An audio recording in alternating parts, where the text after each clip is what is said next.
வணக்கம் பிள்ளைகளே. இன்று அந்த துக்கமான நாளுக்கு பிறகு என்ன நடந்தது என்பதை நாம் ஒரு கதையாக கேட்க போகிறோம்.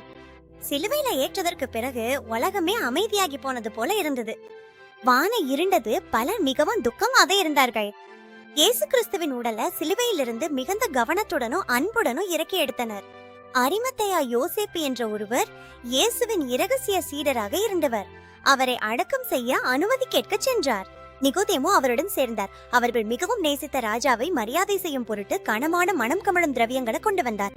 இருவரும் சேர்ந்து பழங்கால வழக்கப்படி இயேசுவின் உடலை சுத்தமான பருத்தியில் சுற்றி மூடினார்கள். அருகில் அமைதியான ஒரு தோட்டம் இருந்தது. அந்த தோட்டத்துல யோசேப்புக்கு புதிய ஒரு கல்லறை கடினமான கல்லில் வெட்டப்பட்டிருந்தது. அவர்கள் இயேசு அந்த கல்லறையில வச்சாங்க. அந்த இடத்துல இதற்கு முன்பு யாரும் அடக்கம் செய்யப்படவில்லை. பின்னர் அவர்கள் பெரிய ஒரு கல்ல வாயிலுக்கு முன்னால் உருட்டி வைத்தார்கள். தடம் என்று கல்லறை மூடப்பட்டது. மரியா மக்தலேனா உட்பட பெண்கள் அருகில் அமர்ந்திருந்தாங்க. அவர்கள் எல்லாவற்றையும் பார்த்தார்கள். அவர்களின் இதயங்கள் துக்கத்திலே கனிந்திருந்தது. சூரியன் மறையும் போது அவர்கள் செல்ல வேண்டிய நேரம் வந்தது. சபாத் ஆரம்பிக்க போகிறது. அது ஓய்வும் ஜபமும் நிறைந்த நாள். சிஷ்யர்கள் பயந்திருந்தார்கள். அவர்கள் பூட்டிய கதவுகளுக்குள் மறைந்திருந்தார்கள். சிப்பாய்கள் அவர்களையும் பிடிக்க வருவார்களோ என்று பயந்தார்கள். அவர்களின் நம்பிக்கை இழந்தது போல தோன்றியது. அவர்கள் ஆண்டுகள் முழுவதும் இயேசுவை பின்தொடர்ந்தார்கள். இப்போது என்ன செய்ய வேண்டும் என்று அவர்களுக்கு தெரியவில்லை. இது கதையின் முடிவாகவே உணரப்பட்டது. ராஜா போய்விட்டான். உலகம் இருளில் மூழ்கியது. ஆனா பிள்ளைகளே, இதை நினைவில் வையுமே. நாம் எதிர்பார்க்காத இருளான நேரங்களிலும் கடவுளுக்கு எப்போதும் பெரிய திட்டம் இருக்கிறது. அந்த தலைவர்கள் பிலாத்திடம் சென்று, நமக்கு காவலர்கள் வேண்டும், அவருடைய அநியாயர்கள் உடலை எடுத்து செல்ல முயற்சித்தா என்ன செய்வது என்று கேட்டார்கள். அதனால் அவர்கள் கல்ல முற்றிலும் மூடி யாரும் அதை தொட முடியாதபடி காவலர்கள் அங்கு நியமித்தாங்க. அவர்கள் வெற்றி பெற்றதாக நினைத்தார்கள். முழு சனிக்கிழமையும் அமைதியா இருந்தது. நகரம் அமைதியா இருந்தது. எவ்ரிவன் எதிர்பார்த்து காத்திருந்தாங்க. ஆனா அவர்கள் எதற்காக காத்திருக்கிறாங்கன்னு தெரியவில்லை. அப்போஸ்தலர்கள் அவருடைய வார்த்தைகளை நினைவு கூர்ந்தார்கள். அவர் எப்படி நோயாளிகளை குணப்படுத்தினார், குழந்தைகளை நேசித்தார் என்பதையும் அவர்கள் நினைத்தார்கள். அவர் மீண்டும் எழுவேன் என்று அவர்களுக்கு வாக்குறுதி அளித்திருந்தார். ஆனால் அவர்களின் துக்கத்தில் அதை நம்புவது கடினமாக இருந்தது. உலகம் அமைதியாகவே இருந்தது. பறவைகள் பாடவில்லை. காற்றும் அமைதியா இருந்தது. எல்லாமோ ஏதோ பெரியதற்காக தயாராகி கொண்டிருந்தது. நாம் அதை காண முடியாவிட்டாலும் கடவுளின் அன்பு ஒருபோதும் விக்காது. அவர் அந்த அமைதியில செயல்பட்டு கொண்டிருந்தார். இன்று நமக்கு கிடைக்கிற பாடம் என்னவென்றால், நம் துக்கமாகவோ பயமாகவோ இருந்தாலும் கடவுளை நம்ப வேண்டும். அவர் எப்போதும் நம் வாக்குறுதிகளை நிறைவேற்றுவார். ஆனா அடுத்ததாக என்ன நடக்க போகிறது என்று நீங்கள் கேட்கும் வரை காத்திருங்கள். இந்த கதை முடிவடையவில்லை, இன்னும் தொடங்கி இருக்க கூடாது. அகுதி 2ல எங்களுடன் சேருங்கள். அப்போது எல்லா காலங்களிலும் மிகப்பெரிய அதிசயம் நடக்க போகிறது. அப்ப சந்திப்போம் பிள்ளையே.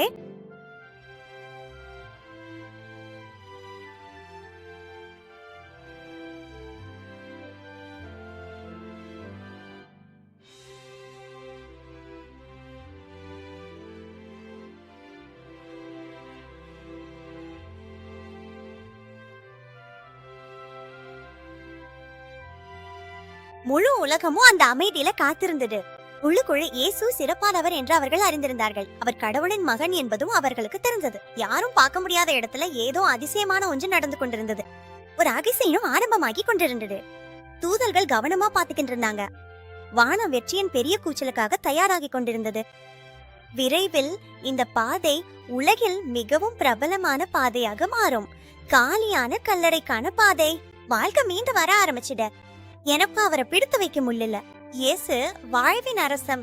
ஒவ்வொரு நட்சத்திரமும் தனி இடத்துல இருந்தது. எல்லாவற்றையும் மாற்ற போகும் சூரியோதயத்தை எதிர்பார்த்து காத்திருந்தது. கடவுளின் ஆட்டுக்குட்டி தன் உயிரை கொடுத்தார். ஆனா அவர் அதை மீண்டும் எடுத்துக்கொள்ள போகிறார். உலகருக்கு சமாதானம் வரப்போகுது. அது என்றென்றும் நீடிக்கும் சமாதானம். இந்த சமாதானம் உங்களுக்காகவும் தான் பிள்ளரே. இயேசு உங்களை மிகவும் மிகவும் நேசிக்கிறார். அடுத்த பகுதியை எதிர்பார்க்கும் போது கடவுளின் வாக்குறுதிகள் எப்போதும் உண்மை என்பதை நாம் நினைவில் வைத்துக் கொள்வோம். சிலுவை காலியாக உள்ளது. கல்லறை மூடப்பட்டுள்ளது. ஆனால் கடவுளின் இதயம் உங்களுக்காக அன்பால் நிரம்பியுள்ளது. இந்த கதையின் மீதிய அடுத்த முறையில பார்க்கலாம். கடவுள் உங்களை ஆசீர்வதிப்பாராக பிள்ளைகளே. மத தலைவர்கள் இன்னும் கவலையுடன் இருந்தார்கள். இயேசு 3ஆம் நாள்ல உயிர்த்தெழுவேன்னு சொன்னதை அவர்கள் நினைத்து கொண்டார்கள். அதனால் அவர்கள் பிலாத்திடம் சென்று 3ஆம் நாள் முடியும் வரை கல்லறையை காக்க சிறப்பு காவலரை அனுப்புமாறு கேட்டுக்கொண்டார்கள். பிலாத்து, உங்களிடம் காவலர் இருக்கிறார். நீங்கள் அறிந்த அளவுக்கு கல்லறையை பாதுகாப்பாக செய்யுங்கள் என்று சொன்னார். சிப்பாய்கள் தோட்டத்துக்கு சென்றாண்டே. அவர்கள் கல்லின் மீது ஒரு கயிறு இழுத்து அதில் அதிகாரப்பூர்வ ரோகாப் முத்திரையை வைத்து மூடியார்கள். பின்னர் காவலர்கள் அங்கே இரவு முழுவதும் தங்கினார்கள். அவர்கள் தங்கள் ஈட்டிகளுடன் நின்று கவனித்து காத்திருந்தார்கள். அந்த இரவு குளிரும் அமைதியும் நிறைந்தது. உலகமே மூச்சை பிடிச்சு கொண்டிருந்தது போல இருந்தது. தலைவர்கள் தாங்கள் வெற்றி பெற்றதாக நினைத்தார்கள். கதை முடிந்துவிட்டது, அந்த கல்லு ஒருபோதும் நகராது என்று அவர்கள் நினைத்தார்கள். ஆனா பிள்ளைகளே, கடவுளின் சக்தி எந்த சிப்பாயையும் எந்த அரசனையும் விட மிகப்பெரியது என்பதை நினைவில் வையுங்கள். அந்த இருளான இரவிலும் கூட கடவுள் உலகம் முழுவதும் ஒரு அதிசயமான ஆச்சரியத்தை கொண்டு வர வேலை செய்து கொண்டிருந்தார். ஞாயிறு காலம் மிக விரைவில் இன்னும் இருளறுக்கும் போது புதிய நாள் வருவதால் நட்சத்திரங்கள் மங்க தொடங்கின. மரியா மக்தலேனா மற்றும் அவளது தோழிகள் கல்லறைக்கு சென்று கொண்டிருந்தார்கள். அவர்கள் மிகவும் துக்கமாக இருந்தார்கள். இயேசுவை மரியாதை செய்ய விரும்பினார்கள். இந்த பெரிய கல்ல நுழைவாயிலிருந்து எங்கள் சார்பாக யார் நகர்த்துவார்கள் என்று அவர்கள் ஒருவருக்கொருவர் கேட்டுக்கொண்டார்கள். அதிகமா திடீரென்று ஒரு பெரிய நிலநடுக்கம் ஏற்பட்டது. நிலம் நடுக்கம் கொண்டு அதிரத் தொடங்கியது. கர்த்தரின் ஒரு தூதர் வானத்திலிருந்து இறங்கினார். அந்த தூதரின் முகம் மின்னல் போல பிரகாசமாகவும் அவர் அணிந்திருந்த உடைகள் பனி போல் வெண்மையாகவும் இருந்தன. அந்த தூதர் அந்த பெரிய கல்லை உருட்டிவிட்டு அதன் மேல் உட்கார்ந்தார். அவரிடம் வானத்தின் முழு சக்தியும் இருந்தது. அந்த வலுவான காவலர்கள் மிகவும் பயந்து நடுங்கி இறந்தவர்களைப் போல ஆகிவிட்டார்கள். அவர்கள் தங்கள் கண்களை நம்ப முடியவில்லை. அந்த தூதர் அந்த பெண்களை பார்த்து, பயப்பட வேண்டாம், நீங்கள் இயேசுவை தேடுகிறீர்கள் என்று எனக்கு தெரியும். அவர் இங்கே இல்லை, அவர் எழுந்திருக்கிறார். அவர் சொன்னபடியே வாருங்கள், அவர் படுத்திருந்த இடத்தை பாருங்கள் என்று சொன்னார். அந்த பெண்களின் இதயங்கள் மகிழ்ச்சியா நிரம்பின. இயேசு உயிருடன் இருப்பதால அந்த வருத்தம் மறைஞ்சுவிட்டது. இயேசு உயிர்த்தெழுந்தார் என்ற அற்புதமான செய்தியை சீடர்களிடம் சொல்ல அவர்கள் முடிந்தவரை விரைந்து ஓடினார்கள். அந்த கணத்தில் உலகம் எப்படி உணர்ந்திருக்கும் என்று சிந்தியுங்கள். வாழ்க்கையின் ராஜா மரணத்தை என்றென்றும் வென்றுவிட்டார்.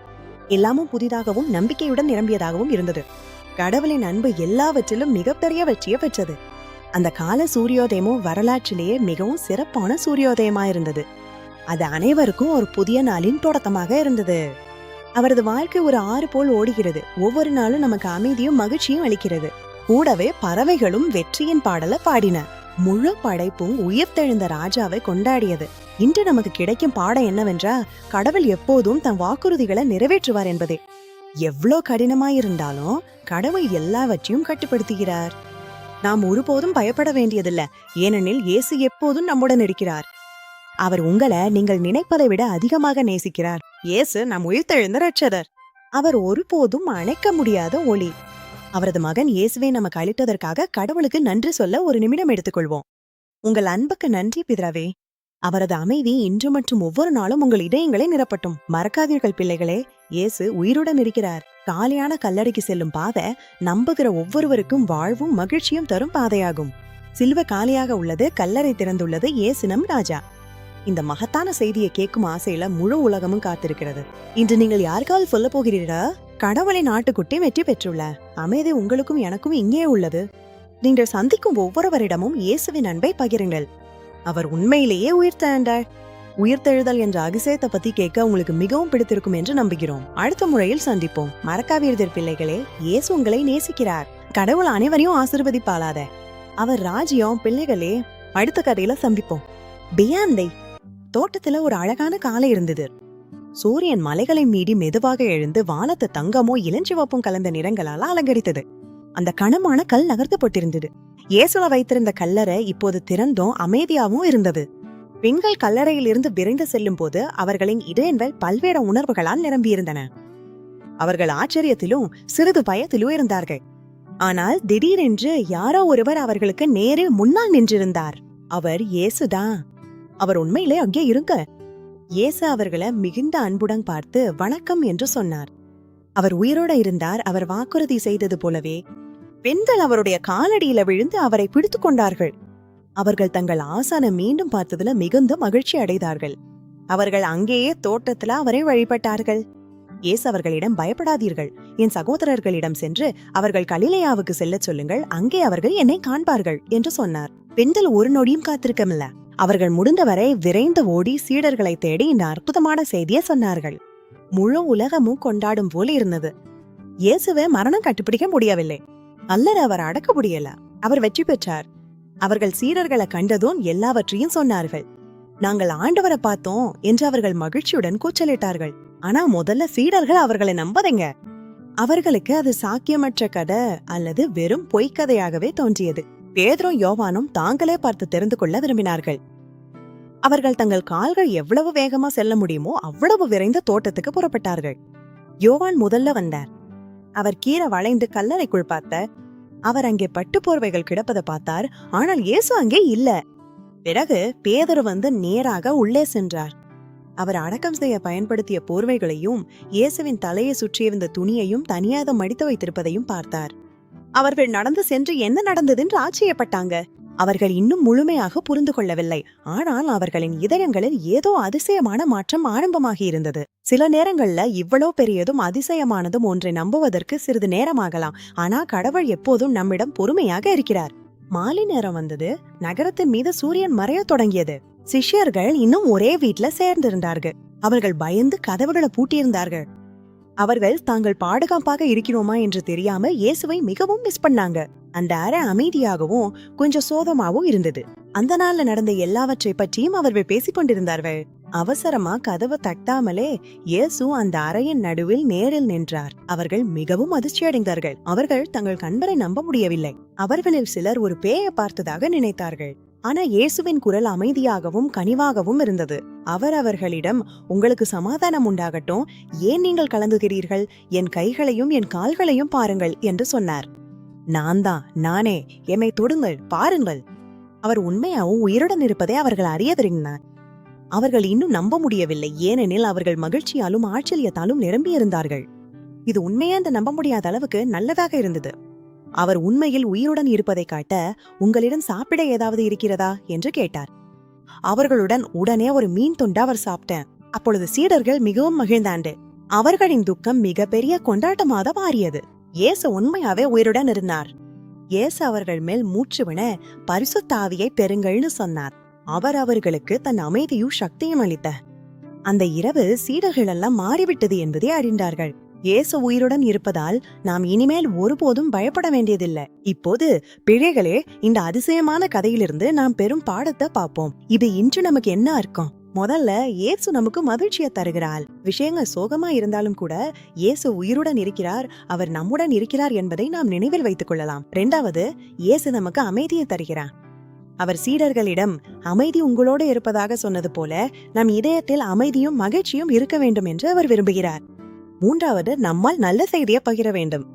பெண்கள் சீடர்களிடம் ஓடி சென்று சொன்னது போல இயேசு அவர்களை எவ்வளவு நேசிக்கிறார் என்பதை நாம் எல்லோருக்கும் சொல்லலாம். நாம் ஒரு சிறிய ஜெபம் பெறலாம். அன்புள்ள தேவனே, இயேசுவை அனுப்பியதற்கு நன்றி. அவர் இன்று உயிருடன் இருக்கிறார் என்பதற்கு நன்றி. ஒவ்வொரு நாளும் நம் இதயங்கள்ல மகிழ்ச்சியும் அமைதியும் இருக்க உதவி செய்யும். உங்கள் அன்பை நம் நண்பர்களும் குடும்பத்தினரும் பகிர உதவி செய்யும். நீங்கள் சிறப்பானவரும் நேசிக்கப்படுபவரும் ஆவீர்கள். நீங்கள் அவர் ராஜ்யத்தைச் சேர்ந்தவர் என்பதை மறக்காதீர்கள். இயேசுவே நம் ராஜா. இன்று இந்த கதையை ரசித்திருப்பீர்கள் என நம்புகிறோம். வேதாகமத்தின் இன்னும் பல கதைகளுக்கு மீண்டும் வாருங்க. குழந்தைகளே, கடவுளை ஆசீர்வதிக்கட்டும். உங்க நாள் அவருடைய ஒளியாலும் அன்பாலும் நிரம்பி இருக்கட்டும். இப்போது விடை பெறுகிறோம். எப்போதும் நினைவில் வையுங்கள், இயேசு உயிருடன் இருக்கிறார். மகிழ்ச்சியுடன் அடித்தல்.